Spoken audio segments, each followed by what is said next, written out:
c'est bon. Très bien. Et puis, je vais partager mon écran pour pouvoir démarrer et commencer ce webinaire sur une thématique qui est vraiment commune à différents univers, au monde du management, au monde de l'accompagnement. Il y a des coachs professionnels aussi qui sont là, des personnes qui sont dans l'accompagnement aussi sous d'autres formes, qui est le sujet de la motivation. Le sujet de la motivation, moi j'en entends beaucoup parler dans mes accompagnements et j'avais à cœur de donner mon point de vue finalement. C'est un partage de point de vue et vous partager la manière dont moi je m'y prends pour justement traiter ce sujet. Et ça peut être aussi par rapport à des clients avec lesquels on a besoin de trouver des points d'accroche. Et pour cela, alors, on se connaît, mais on se connaît pas forcément tous au même degré, donc je vais quand même me présenter très rapidement. Je suis donc Laurence Fabre, ex-DRH. Et donc, ce sujet de la motivation, je l'ai aussi connu lorsque j'avais des équipes parfois où je constatais que la dynamique de l'entreprise était plus trop porteuse. Je me suis reconvertie au coaching professionnel. J'ai créé mon organisme de formation il y a 8 ans. Je suis une ex-Neoma. Pour ceux qui connaissent. J'interviens régulièrement dans des écoles. J'ai pu intervenir à l'IGS, l'Institut de gestion sociale, pour des formations sur la marque employeur. J'interviens toujours de manière très régulière à l'ESSEC sur les exécutifs programmes. Et je travaille avec des particuliers et des entreprises, on va dire sur 2 thématiques principales. La première, c'est manager est un métier. Parce que manager, bien souvent, je le vois comme étant un peu la cerise sur le gâteau qu'on va proposer à des gens qui sont super bons techniquement et qui n'ont pas forcément eu l'occasion d'apprendre ce que c'était que manager. Donc, c'est pour ça que moi, je propose de la formation et du coaching sur cette thématique. Et la deuxième thématique sera trouver sa voie. Parce que moi aussi, d'ailleurs, je l'ai vécu à titre personnel. On passe beaucoup de temps à cocher la case que nos parents ont prévue pour nous, que la société aussi nous renvoie comme étant le juste parcours. Et puis, il y a un moment, souvent, où on peut se poser quand même des questions et se demander si cette voie, c'est vraiment la bonne voie. Et donc, trouver sa voie, ça peut être via du coaching et aussi des bilans de compétences qui sont financés via le CPF. Et dans ma formation de coach, j'ai été amenée à rencontrer, à utiliser différents outils de connaissance de soi. Il y en a un qui m'a particulièrement parlé, sur lequel je me suis beaucoup investie, qui est la process communication. Alors aujourd'hui, on dit PCM. C'est un peu du marketing, ça change de nom régulièrement. Donc je vais vous parler de PCM, mais peut-être que certains d'entre vous ont déjà croisé cet outil sous le nom ProcessCom ou Process Communication Model. Et c'est un outil qui est très très intéressant justement sur ce sujet de la motivation. Ce webinaire, il se veut assez interactif. Donc franchement, n'hésitez pas, coupez-moi, posez-moi vos questions. On est en petit comité, profitons-en. J'aurai le temps d'y répondre. Je ne prétends pas avoir réponse à tout, mais je pourrais au moins vous partager mon expérience dans ce domaine-là. Je vais d'abord vous poser quelques questions, voir si ça résonne pour vous. Peut-être vous êtes-vous déjà rencontré dans une de ces situations. Par exemple, alors que ce soit, alors ça s'adresse peut-être plus au manager, si vous donnez beaucoup d'autonomie à quelqu'un ou à un partenaire, hein, ça peut être aussi un partenaire, un associé, et puis vous voyez que la personne en face se démobilise, alors que vous dites, bah c'est bien, je lui fais confiance, et puis pouf, il se passe plus rien derrière. Ça vous est peut-être déjà arrivé. Et un autre cas de figure qui peut arriver aussi, c'est que vous félicitez quelqu'un, vous l'encouragez, vous dites que c'est bien. En fait, la personne n'a pas l'air plus motivée que ça. C'est un peu comme si vos compliments, vos feedbacks glissaient. Il n'y a pas d'accroche. Comme si vous loupiez un petit peu votre objectif. Ça peut être assez perturbant. Moi, j'ai eu le cas récemment, cette semaine, une manager qui m'explique qu'elle a proposé une évolution professionnelle à une personne dans son équipe. Donc, elle lui propose une promotion avec plus de responsabilités et un poste avec un périmètre élargi. Et elle me dit, tout étonnée, en fait, elle a dit OK, mais on ne peut pas dire qu'il y a eu un grand enthousiasme. Petit problème de motivation peut-être. Il y a aussi le cas dans lequel vous allez travailler de la même manière avec 2 personnes. partenaires. Si vous êtes dans l'accompagnement, ça peut être de coachés, voilà, de clients. Vous allez faire la même chose. Mais il y en a un avec lequel ça prend, il se passe plein de choses, il est engagé. Et il y en a un avec lequel ça fait plouf, il se passe rien, c'est tout mou. Alors là, ça peut générer pas mal de remises en question pour vous. Que se passe-t-il à nouveau? Et puis parfois, vous avez l'impression de porter à vous seul finalement cette notion de motivation. C'est alors quand on est face à un client ou dans l'accompagnement, ça peut être, on a l'impression qu'on veut à la place du client qu'il réussisse, quoi. On y va à fond. Ou bien ça peut être aussi en tant que manager l'impression vraiment épuisante hein, de porter la motivation, de devoir remonter tout le monde, de remonter l'équipe. Et ça aussi, c'est assez fatigant. Alors, il y a sûrement quelque chose qui se passe là qui n'est pas très ajusté en fait, pour nous comme pour les autres d'ailleurs. Et donc, bah, tout ça, ça peut générer beaucoup de questions. Moi, je passe mon temps, je passe mes journées avec des gens qui se posent des questions. Et cette question du comment faire pour mieux interagir avec les autres, comment faire pour arriver à nourrir au mieux la relation, comment faire pour motiver ce collaborateur, ce sont des questions pour lesquelles je suis régulièrement sollicitée. Mais d'ailleurs, en parlant de motivation, moi, je voudrais tout de suite lever d'ailleurs une incompréhension parce que souvent, on ne regarde pas au bon endroit. Et je vais vous partager un outil que j'utilise énormément dans mes accompagnements qui s'appelle les cercles de Covey. Covey, c'est Covey. Alors peut-être que certains d'entre vous connaissent d'ailleurs. Non? Alors, les cercles de Covey. Alors, Stephen Covey, c'est quelqu'un qui travaille aux États-Unis, qui a publié pas mal de livres, des livres qui portent sur la productivité, sur le fait de consacrer son énergie, on va dire, au bon endroit. Et notre cerveau, tout au long de la journée, il va se balader, on va dire, entre ces trois zones. Nos pensées, nos questions, elles vont porter parfois sur ce qu'on appelle la zone qui est au centre, la zone de contrôle. La zone de contrôle, moi j'aime bien dire, c'est notre PEA, comme ça on le retient, nos pensées, nos émotions et nos actions.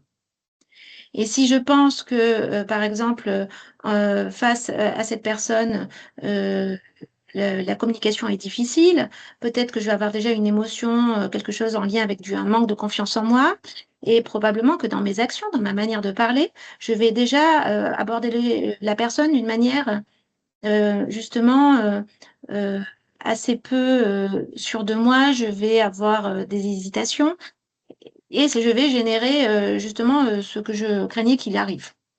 Et ça, ce sont des choses sur lesquelles on peut avoir le contrôle, et c'est ce sur quoi on travaille beaucoup en coaching. Il y a aussi une zone d'influence. Cette zone d'influence, c'est tout ce qui concerne, on peut dire, nos relations, par exemple, avec les autres. Si j'arrive en insultant mes collaborateurs, il y a des chances qu'ils me le rendent bien, qu'ils me répondent de la même manière. Mais en fait, c'est pas garanti. Peut-être que certains le prendront sur le ton de l'humour, sait-on jamais. Et de la même manière, si j'arrive et que je suis hyper motivée et que j'y vais à fond hein, pour que tout le monde me suive, bah, il y en a avec lesquels, on l'a vu tout à l'heure, j'aurai du répondant et puis d'autres pas. Donc ça, c'est une zone d'influence, c'est-à-dire que je ne suis pas complètement responsable du résultat. Quand je fais une demande à quelqu'un, je suis dans ma zone d'influence. Quand j'essaye d'éduquer mes enfants, je suis dans ma zone d'influence. J'essaye de leur transmettre des choses. Après, à eux de les recevoir ou pas. Et puis, le grand cercle que vous voyez autour, c'est ce qu'on appelle une zone de préoccupation. Une zone de préoccupation, ça peut être le temps qu'il fait. On peut avoir une action, mais elle est quand même beaucoup moins directe. Je vois parfois des gens aussi en coaching qui passent beaucoup de temps à m'expliquer que la politique salariale de leur entreprise ne leur convient pas. C'est le cadre, en fait, le cadre dans lequel on intervient. Et ce cadre, alors, selon notre position, finalement, on va avoir une infime responsabilité dans ce qui s'y passe. Et moi, j'ai tendance à dire que si on passe beaucoup de temps à s'indigner justement de ces choses qui font partie de notre cadre, quelque part, on se transforme un peu en Don Quichotte. Parce qu'on est en train de livrer des combats qui ne nous appartiennent pas. Tout est une question d'intensité du combat, bien sûr. C'est un exemple que je prends souvent au mois de mai-juin, quand les gens me parlent de leur déclaration d'impôt. Ils m'expliquent que la France est un pays horrible dans lequel payent beaucoup trop d'impôts. Et je leur dis, mais il n'y a pas de problème, vous pouvez aller vivre ailleurs, vous pouvez changer de cadre. Ou alors accepter, parce que de toute façon, ça ne va pas changer. Et la colère est une émotion qui génère du cortisol. Et le cortisol, c'est pas bon pour vos neurones. Alors, pourquoi est-ce que je vous parle de cela? C'est parce que peut-être qu'il serait intéressant d'aller voir où se situe ce sujet de motivation. À votre avis, d'ailleurs, où est-ce que ça se passe, la motivation, sur ces 3 cercles? La motivation de votre propre motivation, déjà, elle est où? J'hésite entre soit la préoccupation parce que c'est inné, soit la zone de contrôle parce que ce sont les pensées et les émotions. Bien vu, c'est ça. En fait, la motivation, ça va être une combinaison, c'est émotionnel, hein, quand même. Il y a une émotion, alors qu'on va peut-être assimiler. Il y a un truc un peu joyeux. Alors, c'est pas forcément la grosse explosion, mais il y a de l'énergie, hein. La joie fait partie. Il y a 6 émotions de base. Sur ces 6 émotions de base, c'est la joie qui peut donner de l'énergie. Il peut y avoir de la colère aussi, hein. On peut avoir des motivations, la colère, mais en mouvement également. Donc, c'est un processus qui est avant tout émotionnel. Et puis, il va y avoir des choses qui vont se passer dans notre cortex préfrontal qui vont alimenter aussi tout un discours de c'est possible, c'est ambitieux, j'ai envie d'y aller. Et donc, c'est dans notre zone de contrôle. Mais du coup, si je vous parle de la motivation des autres, celle de vos collaborateurs, celle de vos enfants pour ranger leur chambre, celle de vos clients, pour vous, c'est dans quelle zone? Si c'est dans leur zone de contrôle, à votre avis? L'influence, non? Oui, ça sera de la zone d'influence, au mieux. Et du coup, ça veut dire que tu acceptes que tu as moins d'impact dessus. Alors, du coup, tout ce que ça permet, oui, c'est de remettre à son juste niveau l'intensité que nous devons mettre sur cette question de la motivation. Parce qu'en fait, ça ne nous appartient pas. De la même manière que personne ne pourra nous forcer à être motivé sur un projet qui ne nous parle pas, eh bien, nous ne pourrons pas non plus forcer quelqu'un à être motivé. Donc, on ne motive pas quelqu'un. En fait, on crée les conditions de la motivation. Et ça change tout. Moi, je vois beaucoup de managers se mettre vraiment dans tous leurs états parce que justement, ils voudraient avoir une équipe motivée. Mais il y a des éléments de contexte, voilà, peut-être le cadre, troisième bulle, un PSE, un marché contexte économique très, très morose, et puis une équipe à bout de souffle, quoi. Et pourtant, les managers, ils veulent absolument, ils se mettent vraiment en devoir de forcément motiver tout le monde. Sauf que ça ne leur appartient pas. Donc moi, ce que je vais vous proposer pour la suite de nos échanges, c'est vraiment de parler des conditions, de voir ce que vous pouvez proposer pour aller vraiment travailler à investir cette zone d'influence, mais pour ne pas non plus vous épuiser sur quelque chose qui ne vous appartient pas. Et c'est pour ça que je parle de créer les conditions. Très bien. Alors pour ça, donc, il y a un outil. Il y a une grille de lecture de notre personnalité qui s'appelle la PCM. C'est pour ça que je vais vous parler de cet outil aujourd'hui. Alors la PCM, je vais vous donner vraiment juste quelques deux, trois mots sur les origines de la PCM. On va aller très très rapidement voir ce qu'il y a derrière cet outil. Euh, il y a plusieurs outils de connaissance de soi et la PCM est, de tous ceux que moi je suis allée explorer, le seul qui va vraiment parler de motivation à travers un concept qu'on verra tout à l'heure qui est le concept des besoins psychologiques. Et à l'origine, la PCM, c'est un outil qui a été développé d'ailleurs, sachez-le, par un psychologue américain qui s'appelle T.B. Keller, qui est toujours vivant, qui fait régulièrement aujourd'hui des webinaires, des interventions, et qui a collaboré pendant des années avec la NASA.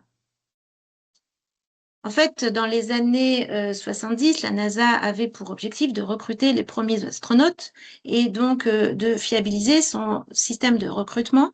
Parce que avoir le plus intelligent, c'est intéressant, mais quand on doit se retrouver dans une capsule, dans un espace très très réduit, à 2 ou 3 personnes, qu'il faut continuer à bien s'entendre et à bien réagir, même en situation de grand stress, la puissance calculatoire de notre cerveau n'est pas suffisante.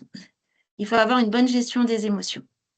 Et donc, Terry Maguire, le recruteur de la NASA, a invité T.B. Keller qui s'était déjà un peu distingué pour des travaux de recherche sur la manière dont les gens riaient en stress.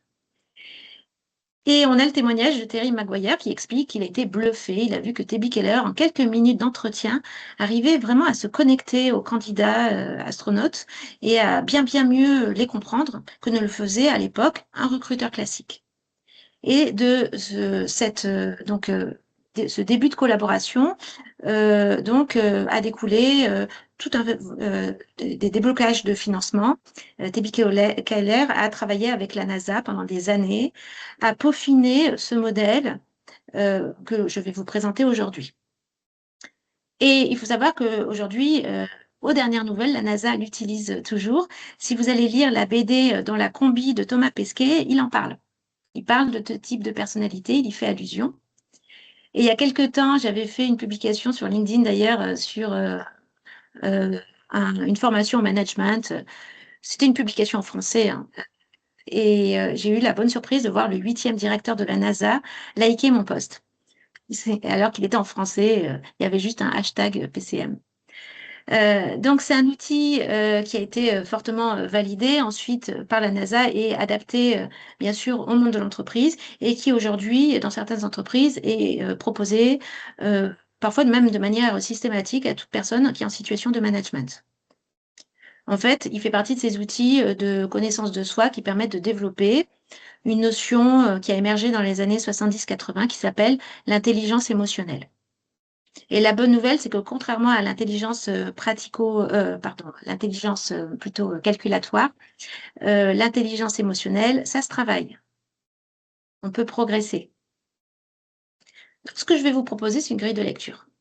Une grille de lecture qui va nous permettre de mieux travailler sur cette zone de contrôle, qui est là où se situe notre motivation et de comprendre ce qui peut se passer dans la zone de contrôle de notre interlocuteur. Est-ce que vous avez des questions à ce stade? C'est bon pour vous? Alors, pour rentrer un peu plus en profondeur dans ce modèle, il faut quand même que je vous donne 2-3 concepts issus de la PCM. Alors, un qui est assez évident et qu'on travaille souvent dans des formations à la communication, c'est que la manière de dire les choses a souvent plus d'importance que ce qui est dit. Je ne sais pas si vous connaissez la répartition, par exemple, lorsqu'on communique entre notre communication verbale, paraverbale et non verbale. Vous avez une idée, à votre avis, par exemple, en pourcentage? Je crois que le verbal, c'est moins de 20%, non? Ouais, Le ça doit être verbal, ça. ouais. Et 70 non-verbal, je crois. Alors, c'est encore moins que ça, sachez-le. Le verbal, c'est 7%. Ouais. Le paraverbal, c'est-à-dire la manière dont je délivre les mots, le débit de parole, l'accent peut faire partie du paraverbal, le volume sonore, tout ça, c'est 38%. Et donc, le reste, 55%, c'est non-verbal. La manière dont je vais me tenir, là où je vais m'installer dans la salle de réunion, et la manière dont je vais m'habiller aussi. Voilà, tous ces éléments contextuels. Donc la PCM va reposer là-dessus, mais sur un deuxième concept ensuite, qui est là, dans vraiment ce qui est typique de la PCM, c'est le fait que chacun d'entre nous va développer au cours de sa vie plus ou moins les caractéristiques de 6 types de personnalités. Donc, ces 6 types, nous les avons tous en nous.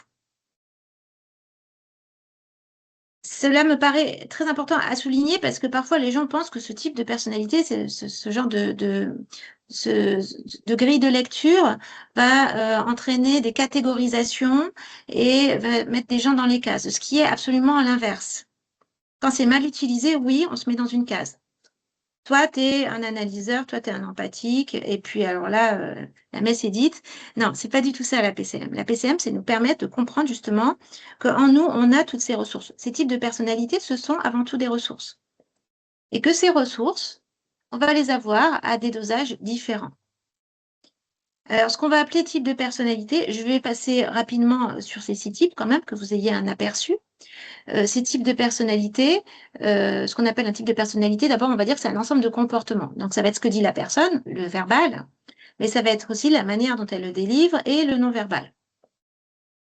Donc, c'est un ensemble, hein, sinon, c'est pas authentique.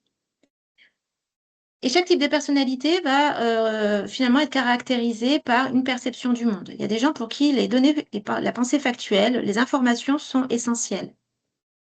Et puis, il y a des personnes qui vont vous parler de leur ressenti avant tout.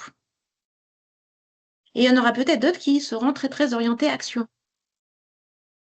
On n'a pas la même approche du monde, on n'a pas la même porte pour voir le monde. Si vous demandez à un couple de vous parler de ses vacances, sachant qu'ils ont vécu exactement la même chose pendant 15 jours, vous pourrez juste écouter le vocabulaire utilisé et voir qu'ils ne vous parlent pas du tout de la même chose.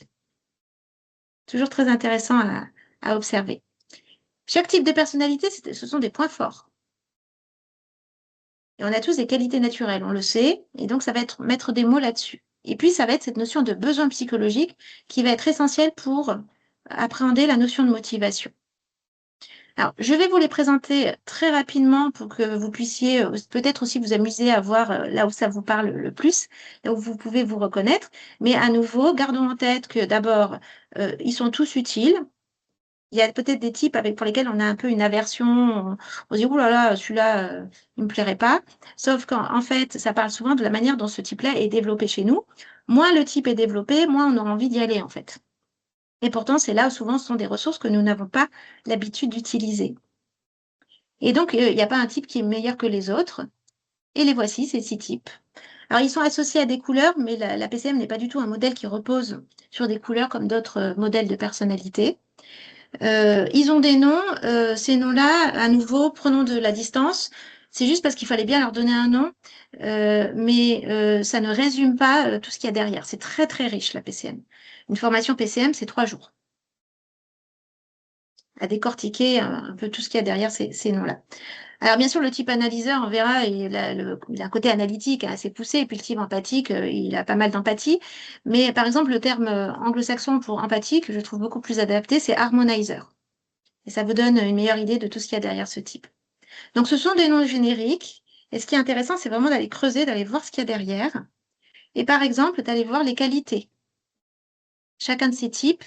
Donc, si je les reprends rapidement, le type analyseur, donc oui, il a cette approche du monde très analytique.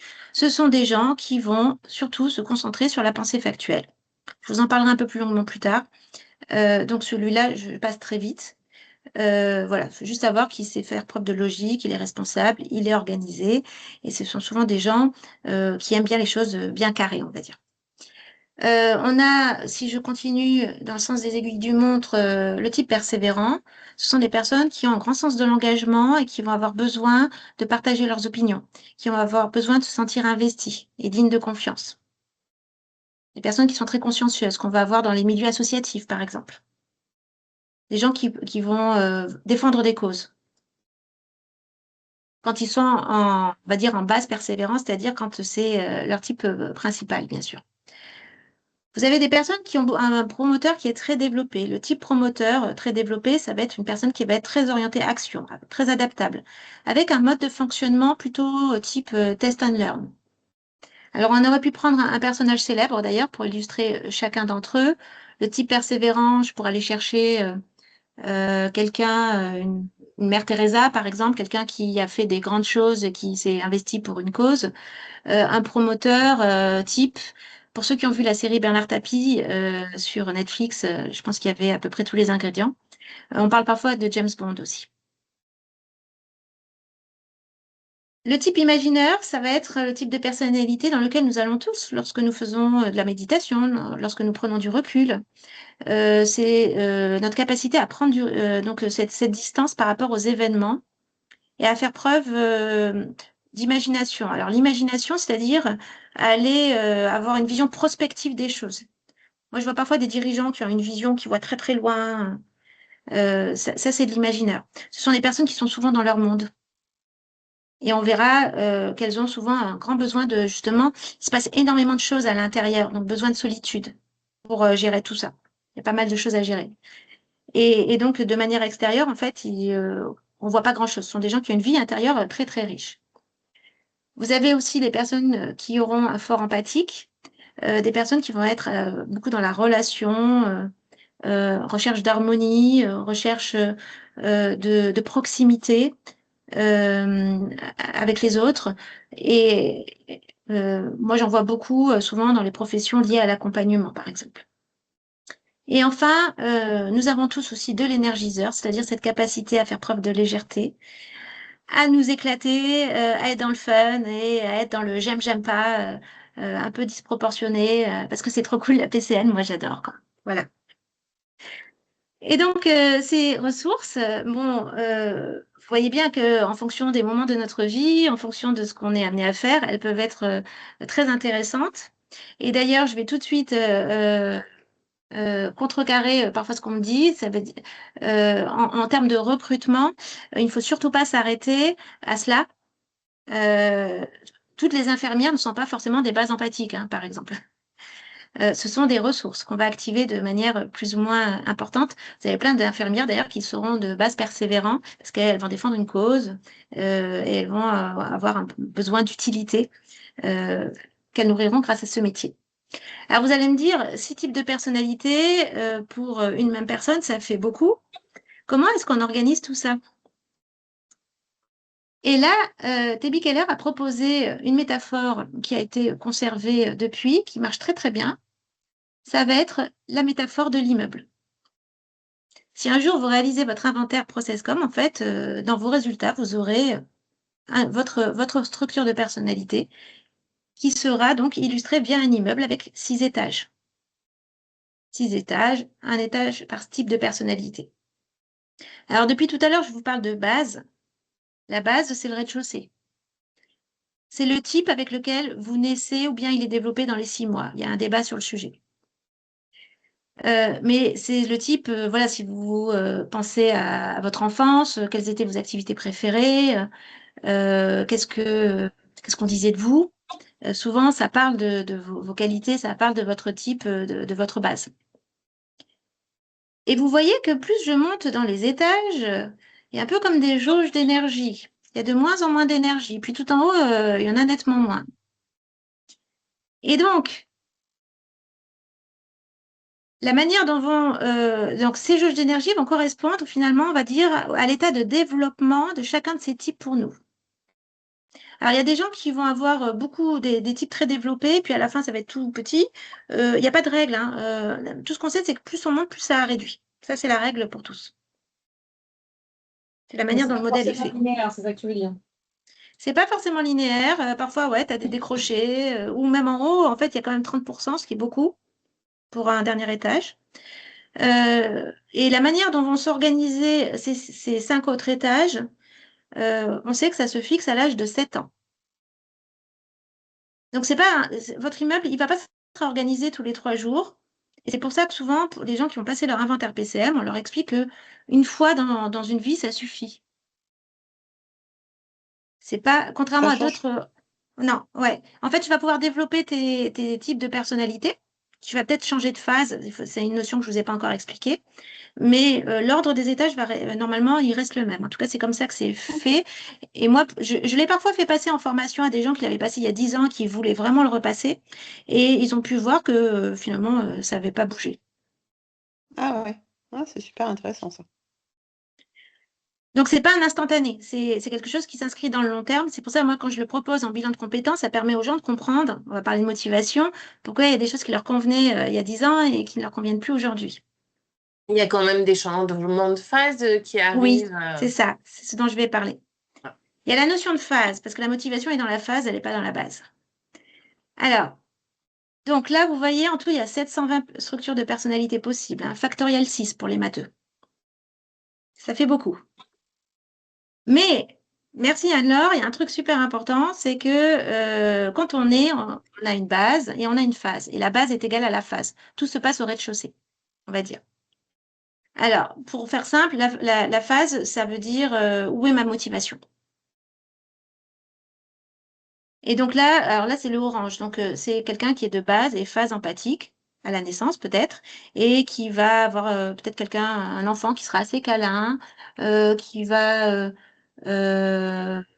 beaucoup jouer avec ses poupées, à s'en occuper comme une maman, par exemple, être dans le prendre soin, beaucoup, peut-être avec ses petits frères, ses petites sœurs. Quelqu'un d'assez doux, et qui, adulte, va garder peut-être un mode de communication plutôt dans la douceur, à ne pas parler trop fort, quelque chose d'assez arrondi dans sa manière de communiquer.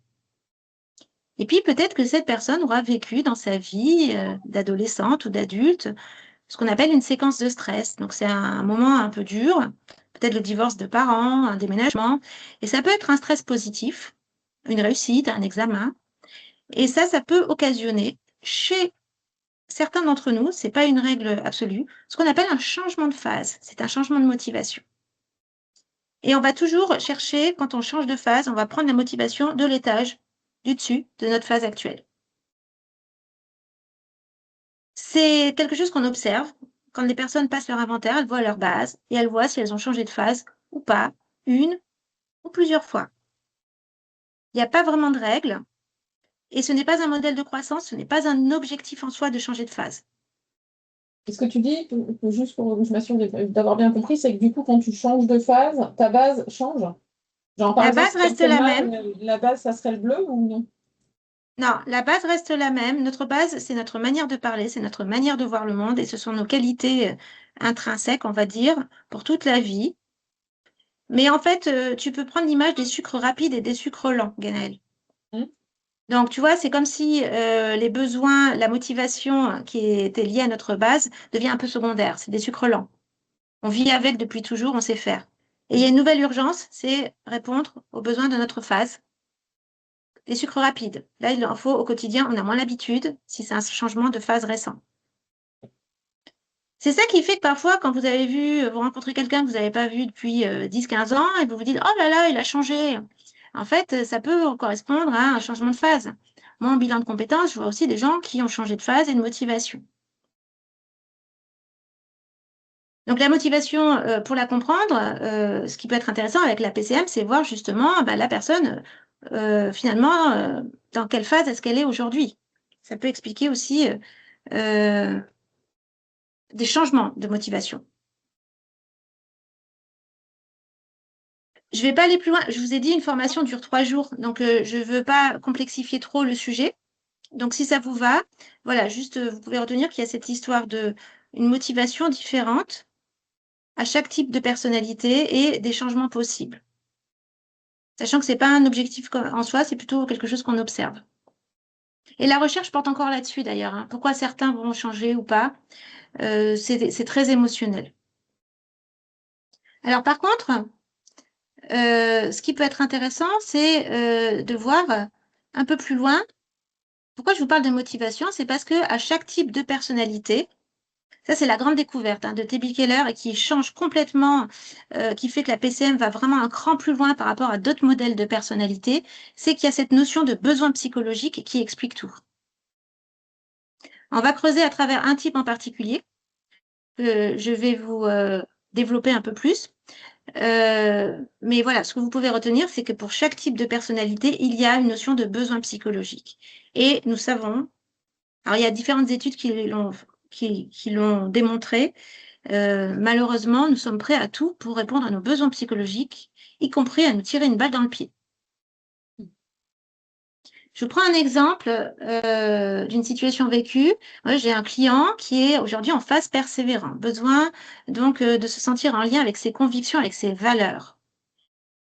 Il fait un coaching, c'est un manager, il fait un coaching avec moi et il m'explique que la réunion de lundi dernier, il s'est engueulé avec quelqu'un en réunion, il s'est mis en colère, il lui a fait la morale, voilà, parce que la personne ne correspondait pas à ses valeurs.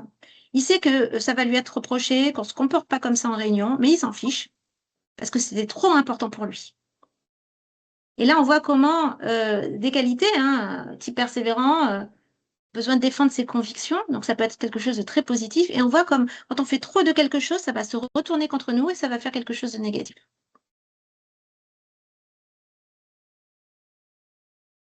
Et donc, la conséquence de tout ça, c'est que finalement, aller chercher la motivation, c'est aller voir comment on va nourrir, proposer en tout cas de nourrir les besoins psychologiques de notre interlocuteur.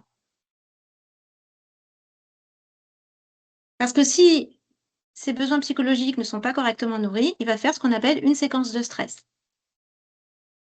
une séquence de stress, c'est-à-dire il va avoir des comportements qui vont se dégrader de plus en plus négatifs jusqu'à la fin se faire rejeter, enfin, ou alors aller faire un burn-out. Enfin, le dernier degré de stress en process-com, c'est plus en coaching que ça se passe, c'est en thérapie. On est vraiment tout en bas. Et pour continuer, je vais vous proposer de regarder un court extrait d'une petite situation professionnelle. Ça dure 2-3 minutes et d'observer cette personne qui débute une réunion. Et on va aller voir justement, on va la décortiquer pour le reste du webinaire et voir euh, comment faire pour l'aider à être plus motivée. Alors, juste, je change d'écran du coup. Et hop, je vais partager. Et c'est parti. Il est 9 h, on commence? Alors, Sophie va nous présenter la nouvelle mise en forme des rapports mensuels. Ensuite, je prendrai 10 minutes pour faire un rappel sur la procédure de validation de logement. C'est une procédure qui vous permet de contrôler le budget et de le faire respecter. Alors, j'ai préparé un schéma qui part de la demande initiale jusqu'au règlement fournisseur. Vous pouvez l'afficher dans votre bureau, ça vous permettra de suivre chaque étape. À 9 h 20, Adrien vous donnera le plan de travail de la semaine et nous prendrons 5 minutes pour les questions-réponses. Avez-vous des questions par rapport à ça? Non? Ok, c'est bon. Sophie, donc tu as 5 minutes, à toi. Alors, qu'avez-vous observé? Quelles sont les qualités de cette personne? Une forte Après, il est structuration super du temps. organisé. Hein. Ouais, organisée, structuration du temps. Punaise. Organisée. Alors, qu'est-ce qui vous fait dire qu'il est organisé quand même? Bah, déjà, il donne son chart, là, son graphe, Ouais, histoire que tout le il monde a respecte préparé. bien. Ouais, il a préparé, quoi. Il a Ah préparé, il a structuré. Il y a un support. Il y a les Quoi d'autre? différentes étapes, il y a l'agenda de la réunion. Tout à fait. Son vocabulaire, est-ce que vous avez eu le temps d'observer son champ lexical? Plutôt assez froid, non? Assez Dans le contrôle. Un Ouais, contrôle, ouais, bien vu. ouais, Il a besoin ouais. de contrôle, beaucoup, ouais. Ouais. Il demande s'il y Ouais, a des comme s'il questions, n'était mais pas il n'y a quasiment sûr. pas de temps pour que les gens s'expriment, par exemple. J'allais dire un Oui. vocabulaire ordinateur, mais je vais me griller que je suis certifiée Processcom. Et oui, c'est le Il n'y a vocabulaire pas de la... d'émotion, en tout cas. On est dans du très factuel, très rationnel. Il y a très peu d'émotions qui sortent, en tout cas. Tout à fait, c'est le type analyseur. Il a une manière de percevoir le monde qui va être la pensée factuelle. Donc, ce sont des gens qui vont beaucoup parler à base de chiffres, qui vont aller chercher les faits, et on le voit, c'est très carré en fait. Et on voit que lui, en fait, il se fait du bien. Hein. Il pose le cadre, et ça, Oui, c'est pour important. lui. C'est Oui, pour lui qu'il pose le ouais, cadre, pas tant oui. pour les autres. Alors, quel effet est-ce que ça va avoir sur la motivation des autres? Ah, ça dépend Ça s'il a dépend quel profil est dans sa zone. Ouais. ça dépend qui est dans la salle et justement leur profil de personnalité, leur type. Oui. Un autre analyseur. Moi, Des comme gens j'ai du même motif, ça va le 100% faire, mais d'analyse. si c'est des gens. Ah, attendez, pas tous en même temps. On va juste laisser Anne-Laure terminer après, Marilène. Oui, comme j'ai Oui. 100% d'analyseur, bon, c'est sûr que Ah, j'ai aussi du profil empathique, mais moi, ça me va bien. Hein. ok. Toi, ça te va bien. Marianne? Donc, ça dépend qui est dans la salle. Oui. Alors moi, ça m'aurait bien allé, je pense, il y a un certain temps, mais alors là, ça serait plutôt rédhibitoire. Hein. Ok. Alors, oui, ça peut être très, très froid. Hein. Si vous avez une base empathique qui assiste à la réunion, ouf, on m'a même pas Ouais. demandé comment j'allais, on n'a pas créé le lien. C'est rude, là. Et puis, un type énergiseur qui a besoin d'informel et de fun, c'est pas très rigolo tout ça non plus. Mm. Ça va Ah, pas le je comprends motiver. pas, hein. Et ouais. Donc, on voit que ce type analyseur, donc pour l'explorer un peu plus, ce sont des gens qui sont, je vous l'ai dit tout à l'heure, mais qui se caractérisent par une approche très très logique des choses, très responsable. Alors, même si on ne va pas résumer un type à un métier, moi, c'est vrai que j'en vois beaucoup quand même dans le monde de la finance, dans le conseil. Ce sont des professions qui conviennent beaucoup à ces types-là, mais pas que, hein. Ça, c'est certain. Et ce type analyseur, il a une question existentielle. En ProcessCom, chacun des types a une question existentielle. La question existentielle, c'est, Est-ce que je suis compétent, non? ouais, c'est ça. Suis-je compétent? Et donc, en fait, le suis-je compétent, c'est vraiment la clé, parce que là, on va comprendre qu'il a besoin de se sentir en conformité avec un cadre. Un cadre qui va peut-être placer lui-même, là, il l'a fait pour la réunion, mais aussi le cadre, ce qui est attendu de lui, quoi, la fiche de poste, un peu qu'il a dans sa tête. Donc, ce type analyseur, pour l'explorer un peu plus, moi j'aime bien parler de ce que ça donne aussi à la maison, hein, parce que c'est aussi assez caractéristique. Vous savez, c'est la personne qui va, moi j'en ai un derrière moi, il vient ranger le lave-vaisselle en mettant les couteaux avec les couteaux et les fourchettes avec les fourchettes. Et il m'explique, mais Laurent, c'est tellement optimum ensuite pour vider le lave-vaisselle, tu comprends pas? Donc, ce sont des personnes qui aiment bien classer, même quand d'autres pourraient estimer que ce n'est pas nécessaire. Il y a ce côté vouloir, oui, être productif. Alors aussi, quand il y a un trajet à faire, toujours vouloir optimiser. Enfin, il y a ce souci de toujours avoir une approche très rationnelle des choses. Ça laisse pas beaucoup de place aux surprises, quoi. Alors, ça laisse moins de place aux surprises, surtout qu'il y a aussi, on verra, il y a un besoin de structuration du temps qui fait qu'il peut y avoir aussi le besoin de planifier et d'avoir de la visibilité. Le vocabulaire du type analyseur, c'est un vocabulaire qui est beaucoup basé sur le besoin de clarté. Ils disent c'est clair, c'est pas clair. Ce sont des types de personnalités d'ailleurs qui apprécient beaucoup le système scolaire à la française, avec le système de notes sur 20. Alors, s'il y a un classement, c'est encore mieux. Ils ont besoin de se positionner. Et pourquoi ils ont besoin? C'est parce que leur besoin psychologique, ça va être un besoin majeur, c'est quand même surtout le besoin de reconnaissance pour le travail. Mmh. La motivation, elle est là. Donc, s'il n'a pas... moi, j'accompagne beaucoup de managers qui ont pas mal d'analyseurs et en prise de poste, par exemple.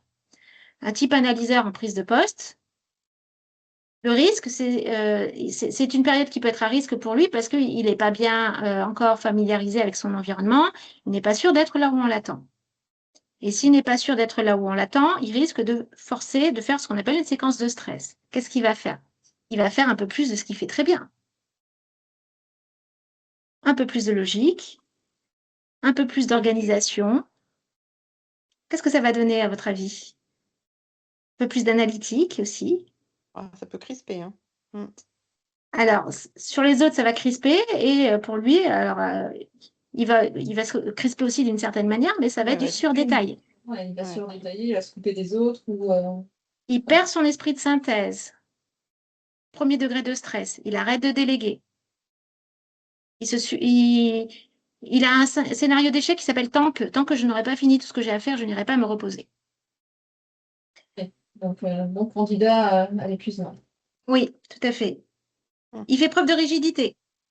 Bah oui. Il peut commencer, alors on le voit, moi je vois hein, les tout débuts de stress.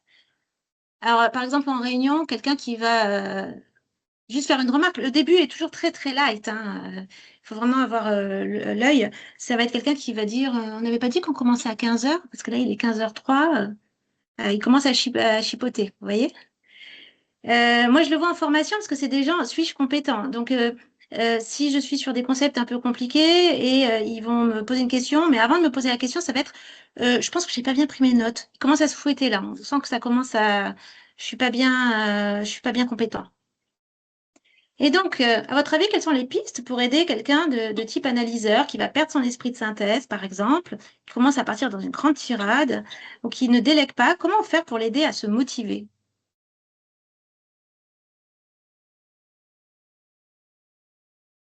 S'il a besoin de reconnaissance pour son travail, il faut peut-être lui en donner du max, hein, le temps qu'il se recharge un peu et que du coup, il puisse lâcher un peu son stress. Oui, et c'est là où on voit qu'on va créer des conditions, parce qu'après, il va prendre, il va pas prendre, et ça dépendra où il en est lui aussi.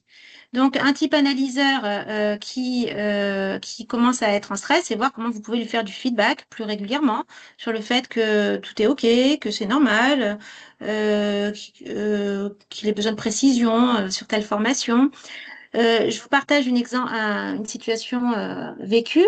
Un jour en coaching, j'explique la process-com et la personne en face de moi c'était la fin du rendez-vous, elle commence à faire un grand exposé sur la process-com pour me montrer qu'elle a tout compris.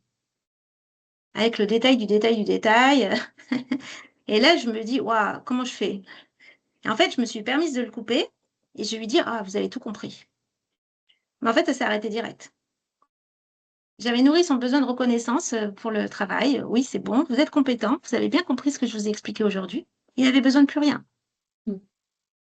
Donc, c'est comme ça que ça peut se passer. Et c'est pour ça qu'il est intéressant de voir comment la process-com peut nous aider à identifier des leviers pour aider l'autre.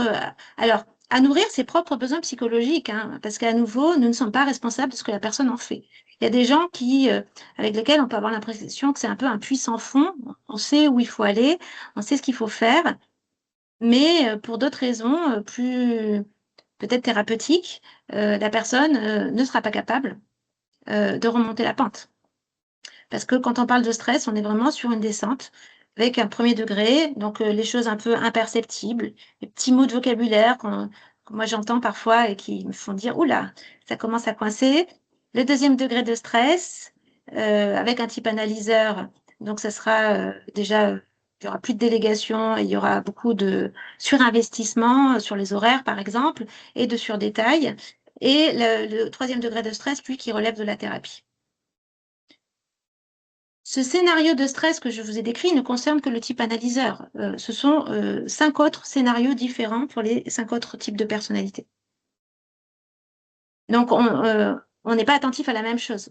Un type empathique, il va plutôt commencer un peu à se recroqueviller, à donner l'impression de manquer de confiance en lui. Alors, par exemple, quelqu'un en entreprise qui venait beaucoup me voir, je pourrais te prendre 2 petites minutes, Laurence, je voudrais pas te déranger. Alors, bon, une fois de temps en temps, ça va, mais le truc, c'est que c'est toute la journée comme ça. Et vous voyez comme quoi, déjà, en début de séquence de stress, on peut être un irritant d'ailleurs pour les autres. Et donc, le type empathique dont je viens vous parler, en dernier degré de stress, ça sera quelqu'un qui sera dans un scénario de victime. C'est vraiment terrible tout ce qui m'arrive. Avec beaucoup de Calimero, pour ceux qui connaissent. Alors, donc là, vous avez les différents degrés de stress dont je vous ai parlé. Et pour enchaîner, je vais donc finalement, pour résumer, juste revenir sur ce concept, c'est qu'en fait, il n'y a pas de mauvaise personne. Moi, c'est ça que j'aime bien aussi avec la ProcessCom, qui est un modèle très, très positif, c'est qu'il y a juste des besoins mal nourris. Alors, déjà, nous, chacun d'entre nous, si on réalise notre inventaire de personnalité et si on arrive à mieux se comprendre, on peut déjà être responsable de notre propre zone de contrôle, comme on l'a vu tout à l'heure, et comprendre ce qui va nous aider à nous motiver ou pas. Et voir comment on peut aussi proposer aux autres, dans nos interactions, ce qui va aider l'autre à bien nourrir son besoin psychologique. Je prends parfois l'exemple du vendeur de voiture, le vendeur de voiture qui veut motiver son client peut-être à acheter une voiture, il va pas du tout procéder de la même manière. S'il a un type persévérant qui commence à lui parler de responsabilité climatique, il va aller à fond sur les véhicules hybrides peut-être et expliquer en quoi ces voitures sont super écolo. Et s'il a un type promoteur qui a besoin au contraire d'un peu d'adrénaline, il va peut-être lui proposer un modèle dans lequel il se sentira assez VIP avec des sièges en cuir et qui lui permettra de se sentir pas comme tout le monde. Donc, la motivation, en fait, c'est un sujet qui est assez universel, qu'on va trouver dans tous les milieux, dans tous les domaines, et qui peut complètement changer notre manière d'aborder l'autre, que ce soit pour l'accompagner, le motiver au travail ou lui vendre quelque chose. Alors, pour revenir sur ce type analyseur, moi là, je vous parle d'une de mes astuces de coach qui marche assez bien, par exemple. Un type analyseur qui en suractivité, prise de poste ou Oui, ou souvent, c'est des gens qui évoluent aussi en interne. Donc, c'est des anciens techniciens qui deviennent responsables de leur équipe. Donc, il faut arrêter de faire. Il faut faire. C'est un peu compliqué. Et du coup, moi, ce que je fais, c'est que je les fais réfléchir, en utilisant la PCM, du coup, à leur fiche de poste mentale. C'est comme s'ils n'avaient pas fait le changement de fiche de poste dans leur tête, en fait. Suis-je compétent? Et ils continuent à s'évaluer par rapport à ce qu'on leur demandait avant, c'était de faire des choses. Donc, je les amène à réfléchir. Vous voyez, c'est complètement différent d'une situation classique dans laquelle on va dire, allez, délègue, délègue, délègue. Sauf que là, je suis en train de forcer sur quelque chose qu'ils n'arrivent pas à faire. Donc, je vais l'aider. La ProcessCom permet d'avoir des approches, on va dire, plus indirectes et qui permettent de vraiment cibler ce qui va faire du bien à la personne. Une fois que la personne a compris qu'aujourd'hui, elle est payée pour organiser le travail dans l'équipe, pour déléguer, s'assurer que tout le monde fait correctement son travail, eh ben, son suis-je compétent, il va s'orienter vers ça, en fait. C'est ça ça va être sa nouvelle source d'inquiétude et elle va arrêter de faire à la place des autres. Donc ça, c'est un exemple, sachant qu'il peut y en avoir plein. Et peut-être que le mieux pour vous, c'est juste de retenir les 3 questions que vous pouvez vous poser désormais lorsque vous voyez quelqu'un de démotivé, quelqu'un dont vous n'avez pas forcément son profil ProcessCom sous la main, hein, parce que ça, c'est quand même assez rare. Et on n'est pas là pour faire du profilage. Donc, l'idée, c'est juste déjà de faire avec ce que vous voyez. Qu'est-ce que vous voyez? Quel est le champ lexical de cette personne? Quelles sont ses qualités? Si vous avez quelqu'un qui est très spontané, qui est dans la créativité, qui parle assez fort dès que, enfin, c'est un peu comme si tout le monde se retournait quand la personne arrive dans la pièce. Quelqu'un qui a même un look peut-être un peu différent des autres, ça pourrait être quelqu'un de type énergiseur, par exemple.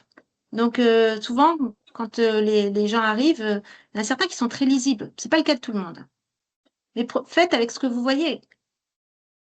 Et une fois que vous voyez ça, c'est peut-être vous poser la question, si vous maîtrisez suffisamment bien le modèle, c'est finalement quel est le besoin psychologique qui en manque? Parce que je vois cette personne, elle a des comportements qui sont irritants pour les autres. Donc il y a un stress, il y a un début de séquence de stress. Est-ce que c'est du sur détail? Est-ce que c'est au contraire, je reçois une certaine pression, elle est en train de me mettre la pression pour que je pense comme elle? Ça, ce serait du type persévérant. Est-ce qu'au contraire, c'est qu'elle ne répond plus aux questions, elle finit pas ses phrases? Est-ce qu'elle a un besoin de solitude, type imaginaire? Alors, qu'est-ce qu'il pourrait y avoir d'autre? Il pourrait y avoir aussi celui qui comprend plus rien, qui se met à souffler. Oh, je comprends rien là. Type énergiseur. Il rame. Ou bien le type promoteur qui va peut-être commencer à vous demander d'être fort à sa place, à vous prendre à partie pour que vous régliez peut-être ses problèmes à sa place. Ça va être non, mais quand tu as une équipe de bras cassés, hein, tu fais comment toi? Parce que moi, j'ai toujours pas trouvé la solution. Il va être très direct, il va vous happer dans son monde. Et il va vous tutoyer, même si normalement, c'est pas le cas. Et ça sera du promoteur. Ou il va vous mettre la pression aussi en vous demandant, en vous lançant un petit défi, hein. On va voir si tu vas assurer là. Et donc, une fois qu'on a identifié ce qui se présente à vous, hein, cette séquence de stress, c'est essayer de voir comment je vais pouvoir nourrir positivement cette personne.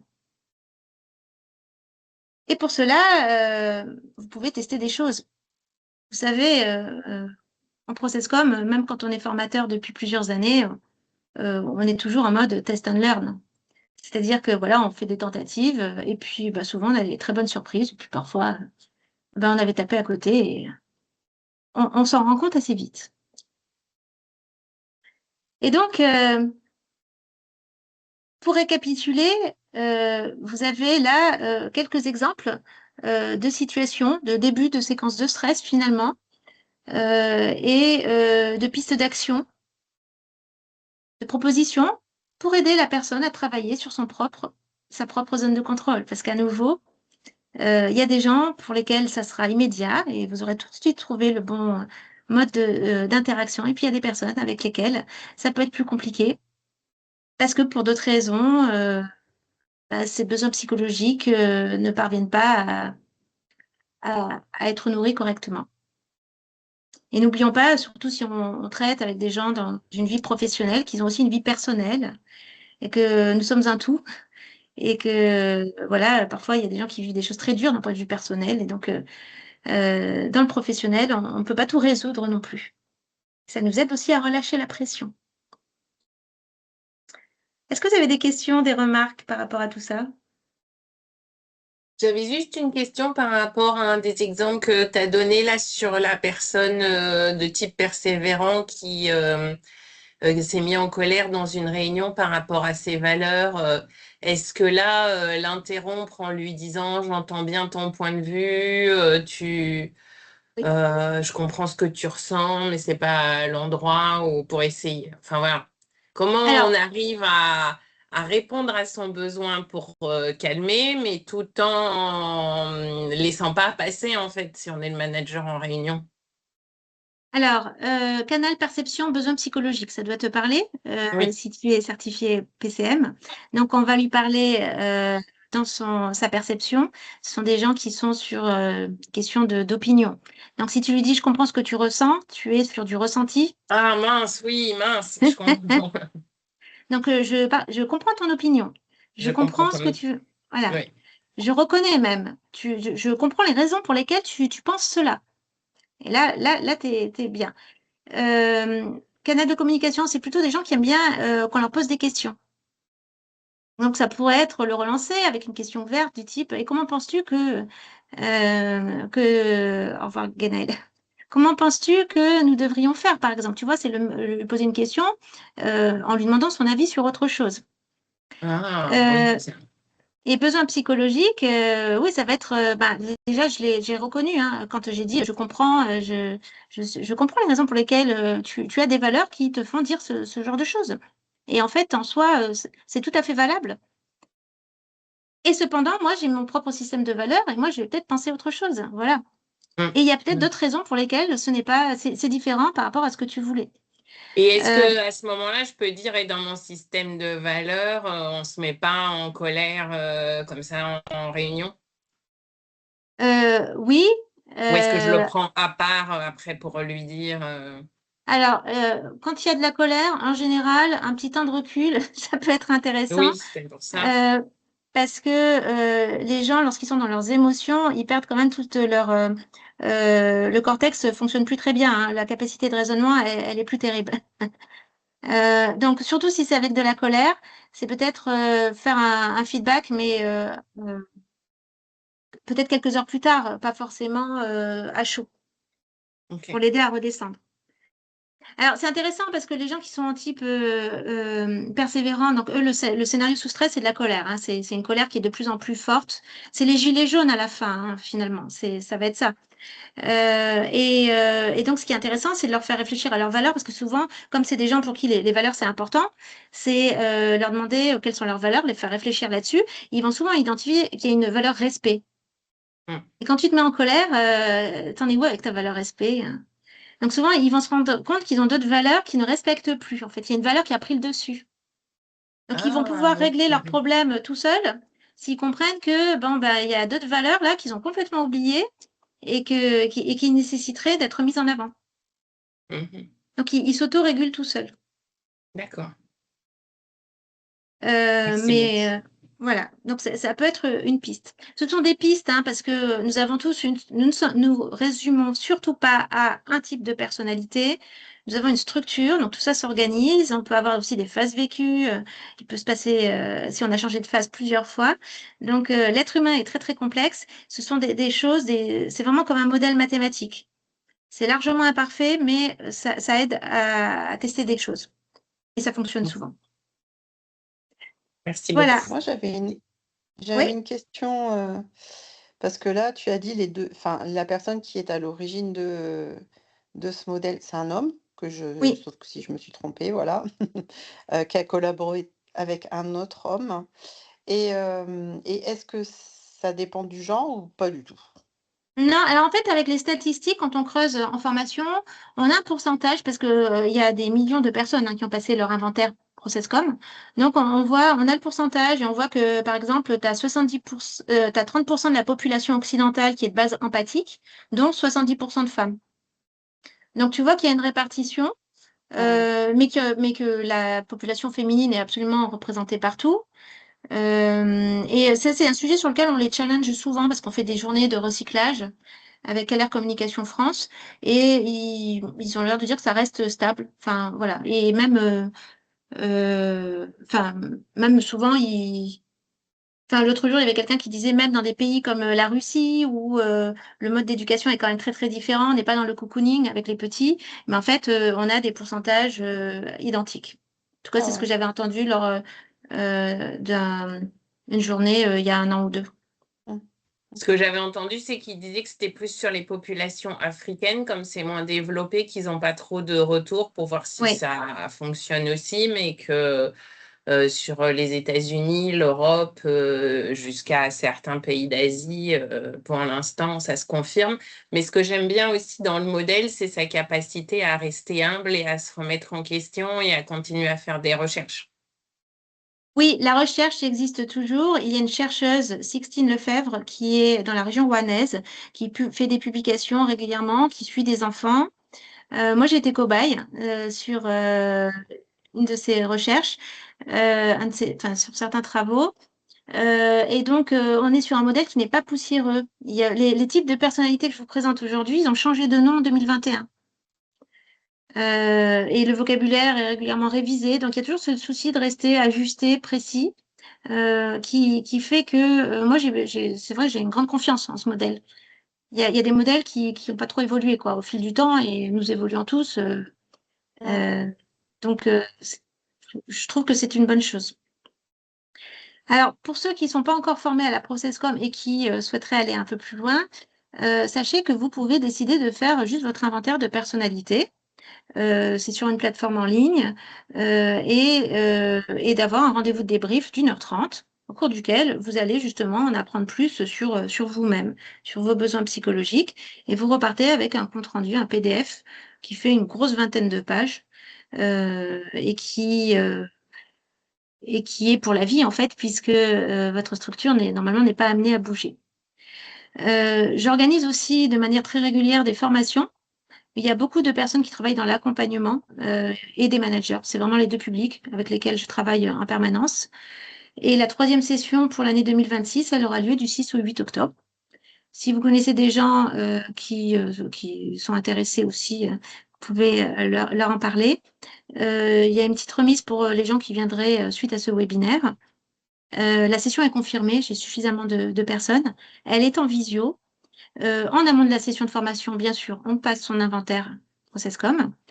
Et elle est limitée. Moi, je limite toujours à 6 participants. Parce que je veux que justement, il y ait suffisamment d'échanges. Et ça peut être une première étape pour ceux qui veulent se faire certifier.